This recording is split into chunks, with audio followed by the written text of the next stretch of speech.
Hey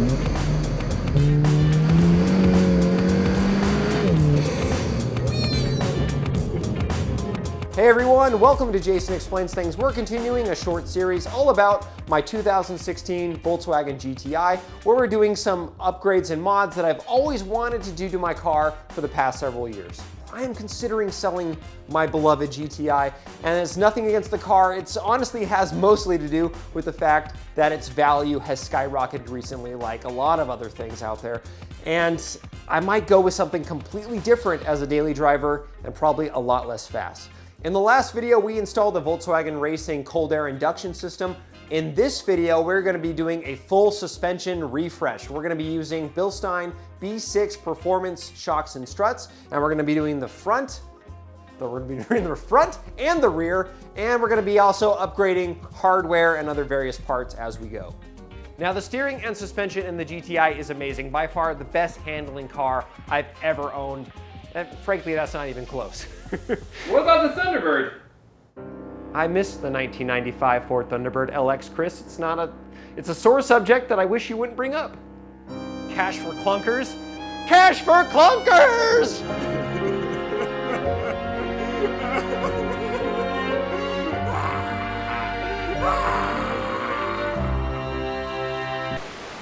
Anyway, but over the past 10,000 miles or so, the car has definitely started to, every time I go over a bump, I'm starting to feel a little bit of this, which it used to not do, and also I've started to hear some noises.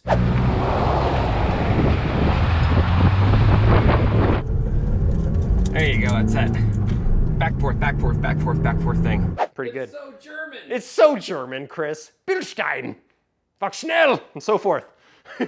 So these are definitely an upgrade over stock. So if you wanted to just go back to stock, you would go with the B4 shocks and struts. These are the B6. They're the performance upgrade, but they keep the stock ride height and use the stock springs. The sheer willpower it takes to not make all the Nazi jokes in the world is so difficult. Too soon, Chris. Too soon. Don't be so disrespectful to German. After this, we're putting this small gas chamber for monkeys in the cargo area. Oh yeah, they did do that. They did that recently, didn't they? Oh no. So we have all new hardware. Volkswagen recommends when you swap, refresh the suspension, you don't reuse the old stuff. So we have all new stuff. We have new strut mounts. We have new strut bearings, upper shock mounts, and as we go, we're gonna check some other parts too, like sway bar links, see if they might be worn out. If not, I'll go to the store and get some of those as well. All right, Chris, let's get started. I said all the words, let's do it. Well, we have the car secured on this safe jack stand. I highly recommend these stands, by the way.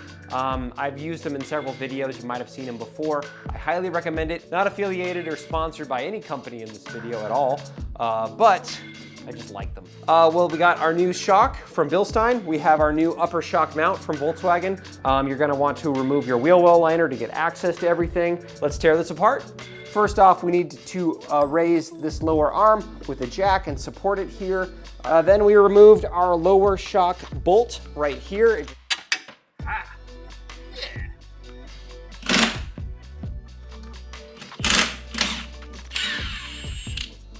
Down we go. Well, it's doing that. Okay, now there's still some parts here on the top that we're gonna have to disassemble this. Okay, so I got the old shock in a vise, so now I can work on disassembling the top. So this is a dust cap right here. You just gotta pop this guy off. We're gonna be reusing that. Okay, so these are the tools I'm gonna use to take this off. I actually need to use different ones to put it back on. But this is an offset box wrench from Harbor Freight, 16 millimeter, and it kind of fits inside that little groove right there, as you see. So, and then with a crescent wrench, I'm gonna hold it and kind of work it apart. 1 year later. Not really, not that long. Okay, so we take our top nut off, and we can remove our old upper mount, and we want to cut this zip tie right here because we want to reuse the sleeve and the bump stop you see inside. It just shoves onto that, like just like that. Then we put on our new zip tie in this channel like this. Nice.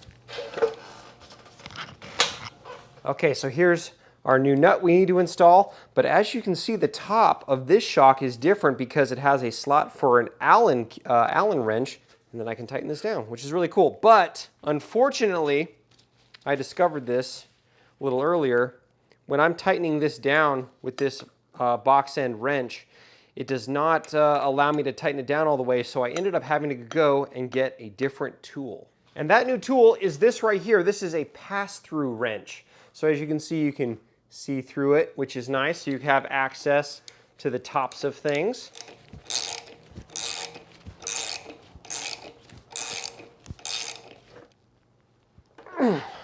Okay, done. I'm gonna go ahead and loosely put it through, just thread the long bolt through on the bottom, and then we can kind of push it down and secure it to the top.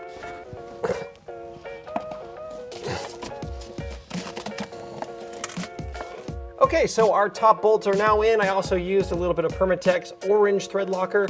So last thing to do is we need to torque both of these to 50 Newton meters, which is the European measurement. And you go a quarter turn past the click. So before you tighten the bottom bolt, you actually want to raise the lower arm up a little bit because you want to tighten that lower shock mounting bolt when all this is at ride height. The ride height from measurement from here to the center of your hub is 14.5 inches thereabouts. Part of the fun of working on the ground. All right, I think all those extra turns added up to a half, I think.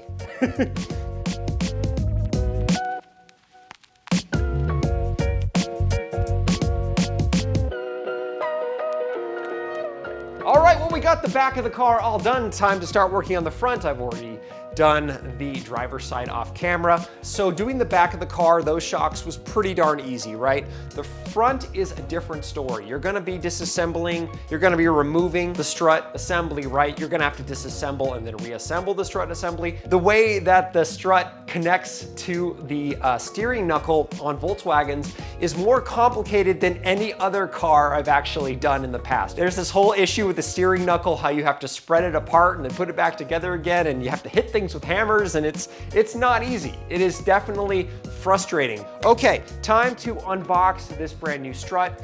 I'm gonna show you how this one is so much better than the stock one that I have removed. Ooh, so pretty.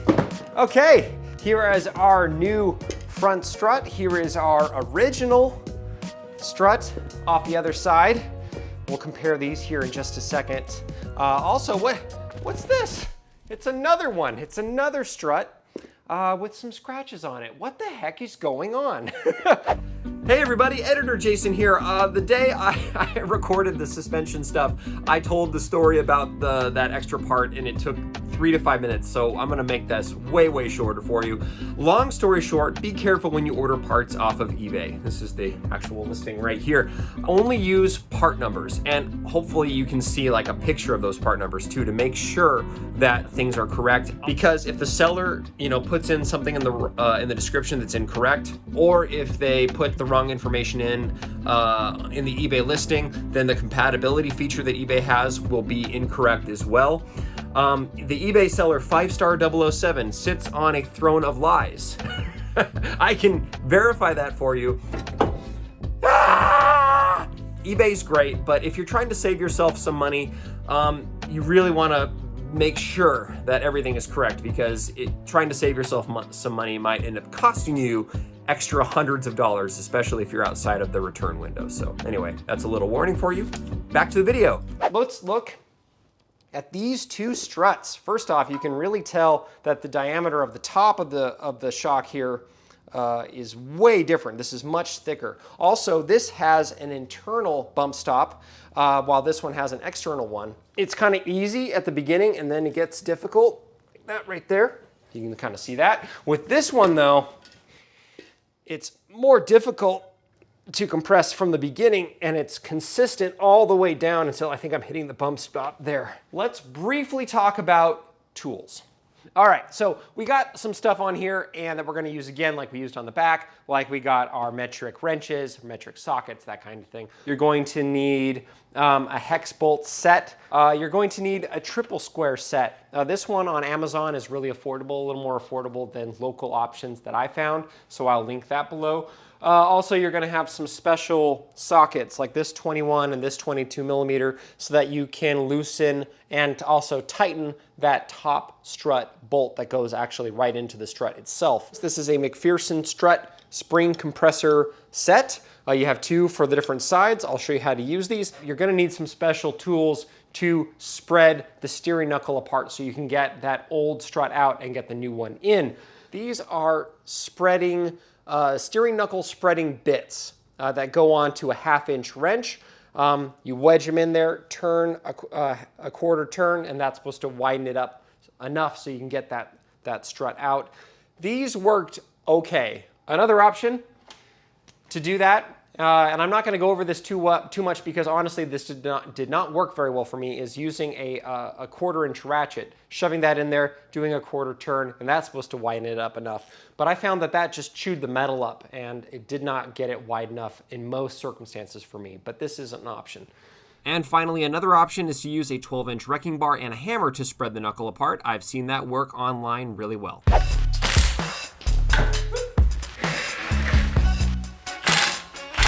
First off, you're going to need to disconnect your axle, your drive axle, either from the front or from the rear. And the reason for that is because you have to have this whole thing droop down farther than the axle will let you droop down. Actually on the other side, because my instructions and hardware kit actually said to disconnect from the rear, it turns out it's actually a lot more common to disconnect it from the front. If you have an impact like this guy, it's not a big issue at all. So that's what I'm gonna be doing on this side. Next step, you want to support the lower arm with your jack, then remove the sway bar link from the strut. I went ahead and removed the entire upper sway bar link because I decided to replace it at this time. Next, you want to use an 18 millimeter deep socket and a triple square bit to remove the pinch bolt. Once that's done, it's time for my least favorite step, which is spreading the steering knuckle. This was very difficult the first time, but on the second side, it actually wasn't that bad. What worked for me really well was using the steering knuckle spreader bit. You'll see how it works.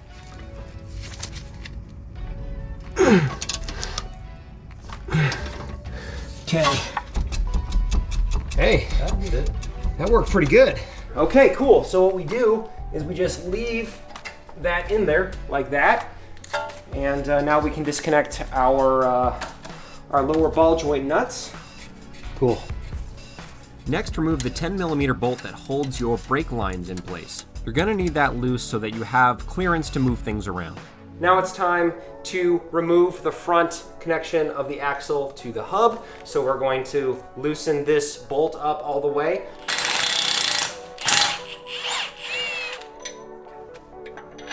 Screw that back in like that just a little bit. We're gonna hit that with a hammer.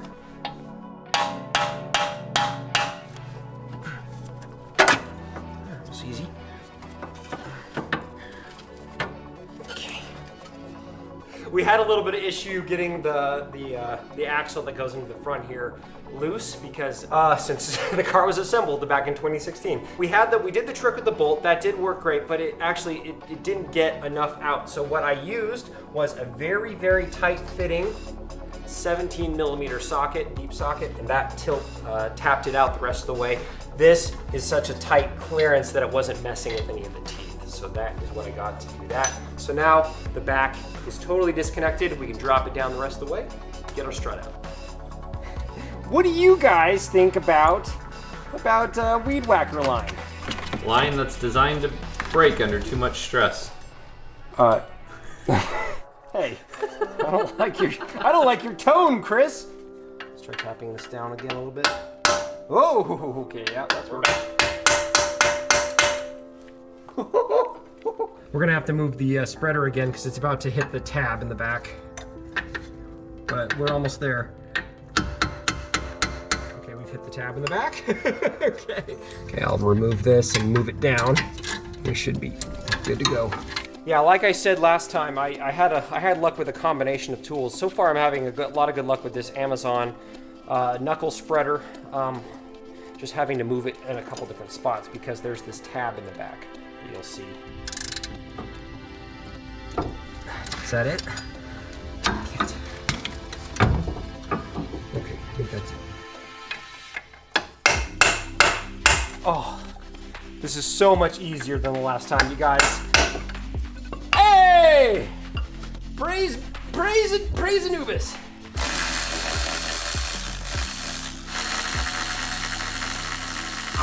Hey, what do you do? Guys, you don't know how hard the driver's side was, okay? Let's disassemble this. Okay, time to take our strut assembly apart. First off, we're going to compress the springs. So you want to line them up as perpendicular to each other as possible. So yeah, as you go, you just want to tighten one, compress one side and just try to do it as even as possible. Bam! Here, I hate you! It's not funny to joke about safety, Chris. Why don't you guys hit that like button and subscribe while I tighten this down? We're good now. Yeah. We're gonna use the power of teamwork. Also, a longer Allen wrench would make this easier. Whoa, there it is. There she is. Ha ha! I did it! I did it by myself. We'll be reusing this dust shield, but we do not have to reuse the bump stop. Okay, there's our spring, which we're gonna be reusing, and we also are gonna be using this, this rubber piece at the bottom to kind of help prevent noise and such. Pop our dust shield into place here. Wow. But you want to end up with this spring in the groove, ending right here against this little stopper. So press it, there you go. Just like that. Now, one thing you got with your top brace, nubbins right here, you want to line that up. When you start to do the loosening, go ahead and take your safety pins out, because if you start to loosen it, then those can get stuck and then you have to compress it again. All right, we with Chris's help, we torqued this down just a little bit more to make sure it's really nice and secure. Also, everything's all cleaned up. I mean, I think it looks pretty good. Okay, a lot of videos, frankly, ended here. Just say installation is reverse of disassembly, and that is true. But frankly, there are a lot of little tricky things, so we're going to show the whole thing. All right.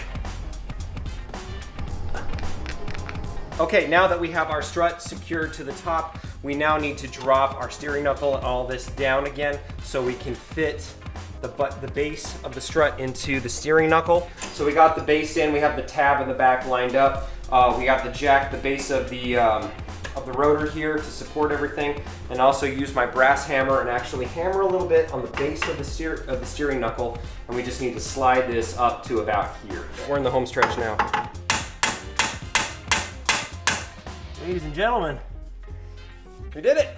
Okay, so we haven't torqued the pinch bolt yet, but everything is nice and secure. So next thing we gotta do is insert the axle back into the wheel hub. I went and cleaned the inside of the wheel hub here and also the axle. And now we're just applying a little bit of, they just say multi-purpose grease. I'm using brake caliper grease because it comes with this nice little brush. You just do a light coat. Then we're gonna push this in here and then we can attach our ball joint to the lower arm. A slight change of plan.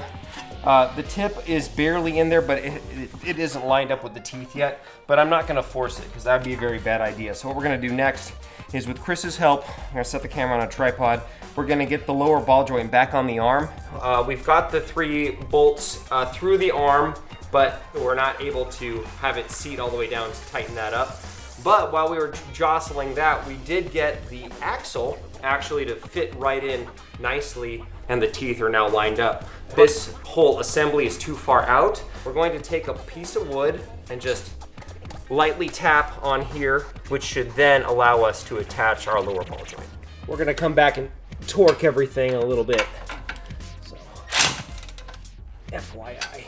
This is Chris's idea. We raised the lower arm because actually that's exactly how you're supposed to properly attach the sway bar link, which we're about to get to next. I hit right on here like we've been doing before, and we almost have enough thread to put our bolt in so that we can use the bolt to get it the rest of the way. Also, we have a brand new bolt, but I'm going to use the old one to kind of reattach things. Our light just died.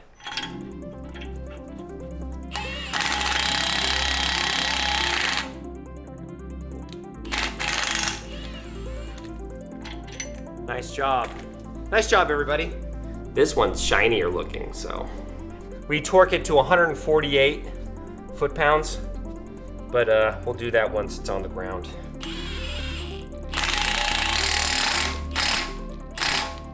Let's button this up. Raise the lower arm with your jack and install the upper sway bar link. FYI, the link bolts may feel tight at different heights, but could actually be loose. The best way to avoid any problems is to check your work by raising the arm up pretty high. Lower it slowly and listen for any pops or noises. Torque all fasteners down with the torque wrench and you're done.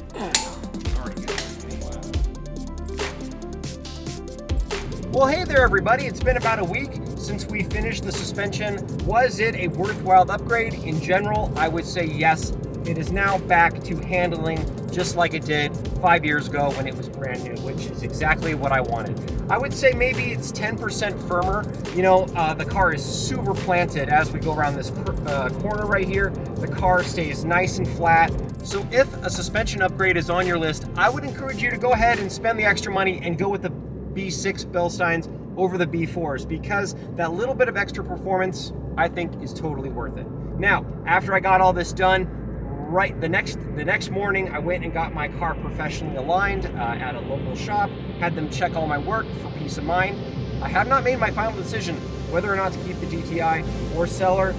And now, while the comments in that first video about the intake were unanimous that I should keep the GTI, that was also my least viewed video of the entire year. So, it kind of also says something to me, but oh well.